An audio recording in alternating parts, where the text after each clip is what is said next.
نماز ایک ایسی چیز ہے کہ شیطان کی پہلی کوشش یہ ہوتی ہے کہ نماز پڑھنے نہ دے.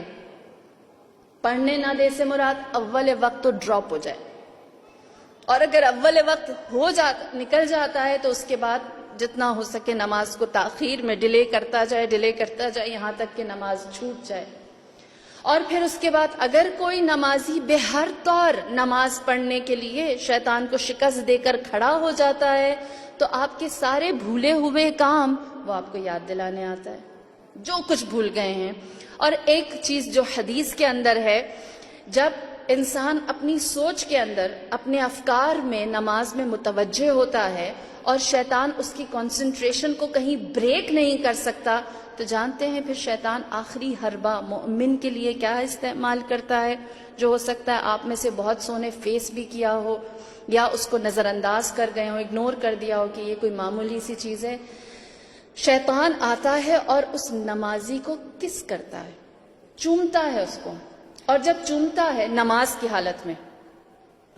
حالت میں چومتا ہے تو کیا ہوتا ہے، اس جگہ پر کھجلی آتی ہے اور توجہ ٹوٹ جاتی. حدیث ہے، آتا ہے وہ مومن کو تنگ کرنے کی اتنی کوشش کرتا ہے کہ میں کہیں سے اس کی کنسنٹریشن کو ختم کروں، وہ کہیں اور متوجہ ہو جائے، کچھ دیر کے لیے ہی صحیح غیر خدا کی طرف دیکھے. اور دوسری چیز، قوم بنی اسرائیل، ایک نوجوان تھا جس نے اول وقت نماز پڑھنے کے لیے مسجد جانے کی تیاری کی. اپنے گھر سے نکلا، مسجد کی طرف گیا، راستے میں ایک جگہ بارش ہو رہی تھی اور وہ گر گیا، اس کے کپڑے نجس ہو گئے. واپس آیا، اس نے کپڑے چینج کیے، دوسری دفعہ نکلا، فجر کا وقت تھا، نماز نکل رہی تھی، لہٰذا وہ دوسری دفعہ جب تیار ہو کر آیا، جیسے ہی اس جگہ پر پہنچا جہاں پر بارش تھی اور کیچڑ تھی، دوبارہ گر گیا. تیسری دفعہ جب کپڑے چینج کر کے وہ اسی جگہ پر آیا تو اسے یہ دیکھ کر بہت حیرت ہوئی، وہاں ایک انسان پہلے سے موجود تھا جس کے ہاتھ میں روشنی تھی.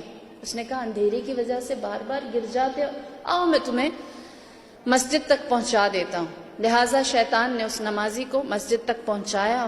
نمازی خوش ہوا، کہنے لگا کتنا اچھا انسان ہے، اس نے میری نماز کامل کرنے کے لیے روشنی کا بندوبست کیا. مسجد پہنچے، کہا تم بھی ساتھ آؤ، دونوں ساتھ چلتے ہیں. تو اس شخص نے جو روشنی لے کر کھڑا ہوا تھا اس نے کہا میں نہیں آ سکتا مسجد کے اندر. اس نے وجہ پوچھی، کیا وجہ ہے؟ تو کہنے لگا کیونکہ میں نماز نہیں پڑھتا.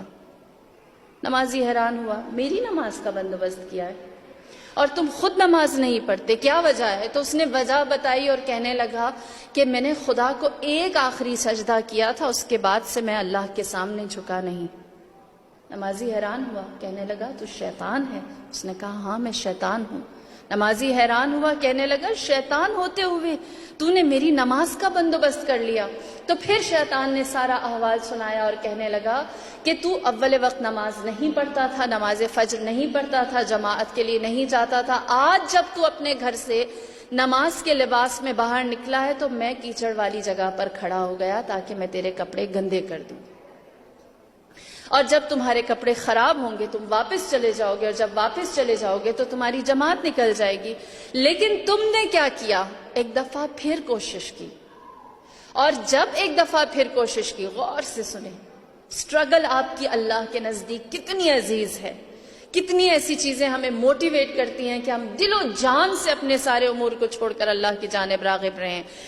شیطان کہتا ہے کہ جب تم نے کپڑے چینج کیے اور تم دوبارہ مسجد کی جانب آنے لگے تو اس وقت اللہ نے عرش سے زمین پر ملائکہ کو بھیجا اور کہا کہ میں نے اس شخص کے اور اس کے اہل و عیال کے تمام گزشتہ اور آئندہ گناہوں کو معاف کر دیا.